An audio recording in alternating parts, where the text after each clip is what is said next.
So before I start off this week's weekly motivation, I would like to kindly remind you guys that I still have this crappy face cam that I will repair once I have the money to. But as of right now, I am the Willstorian, and this is your weekly motivation, week 3.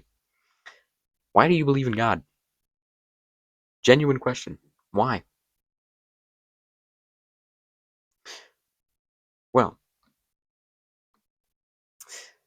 2 Corinthians 10:5-6, reading out of the NIV, says, "We demolish arguments and every pretension that sets itself up against the knowledge of God, and we take captive every thought to make it obedient to Christ. And we will be ready to punish every act of disobedience once your obedience is complete." Now, what the heck does that mean? So, oh dear. Okay. Things that people will always do. I've put together a little list here. They will always breathe. I breathe. They will always sleep. I sleep. You probably sleep. If you don't sleep, then you should sleep because it's very important to your health. You think, you're thinking right now. You're thinking, why am I not continuing on with this list? This guy sucks and I hate his voice. Blink. I'm currently blinking. And they will try to get others to agree with them. I've done it. You've done it. I kind of made this series so that you guys would turn out more like me. That's not true. Oh. Oh. Crap. Okay, everything's just going wrong today. Well, if you don't agree with me, I don't like you.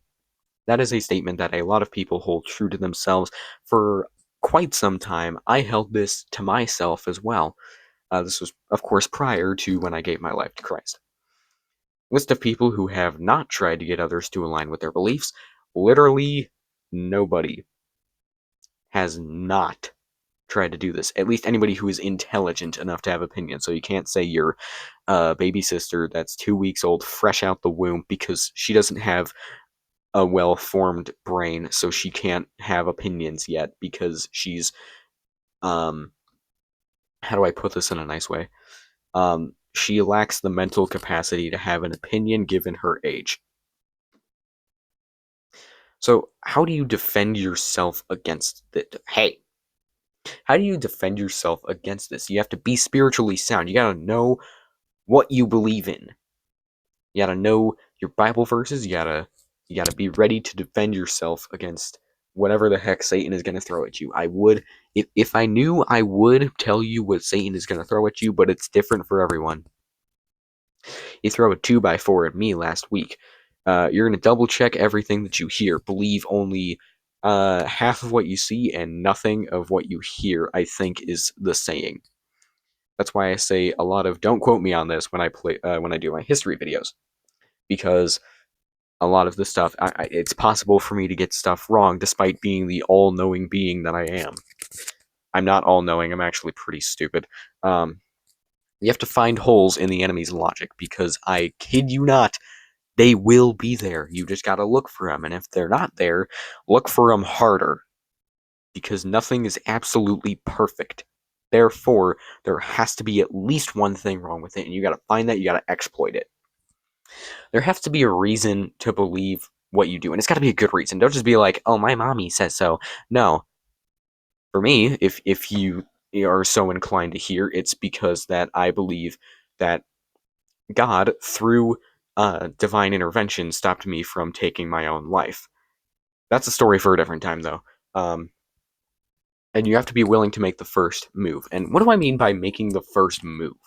I mean that if you know somebody that is not spiritually sound, or somebody who just does not care about Jesus, you got to make the first move. You got to be the one to approach them, because that's going to show that you have concern for them and that you care about them. Okay, those are basically the same thing. Um, you care enough to notice them and be concerned for where they're going to go after they die. And that is an integral part, because a big part of being in the church is exerting, is it exerting the word I'm looking for? Showing your benevolence to others. That's a very big part in being part of the church and discipling others and bringing them to Christ.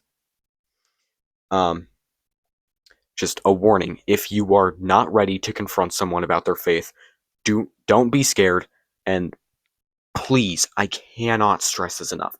Don't rush into it if you're not prepared. If you don't think you're prepared, it's completely fine.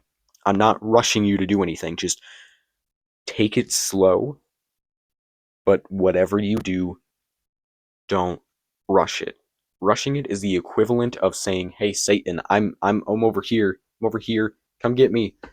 I'm completely unprepared and defenseless, and I don't know what you could possibly throw at me, but it's probably not good. But just throw it anyway because I can take it. Nah, I'd win." So yeah, thanks for watching.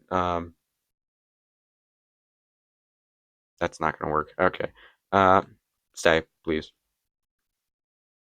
I guess I should have had more of a conclusion because I'm pretty sure 90% of you guys have already left. Um, but yeah, just be careful, and I want you to be very spiritually sound so that when the time comes and you do, hey, oh my gosh, I hate this thing. When the time comes and you do have to bring others to Christ, I want you to first be ready. That's all I'm asking. Promise me that. I'm the Willstorian, and I almost forgot my outro.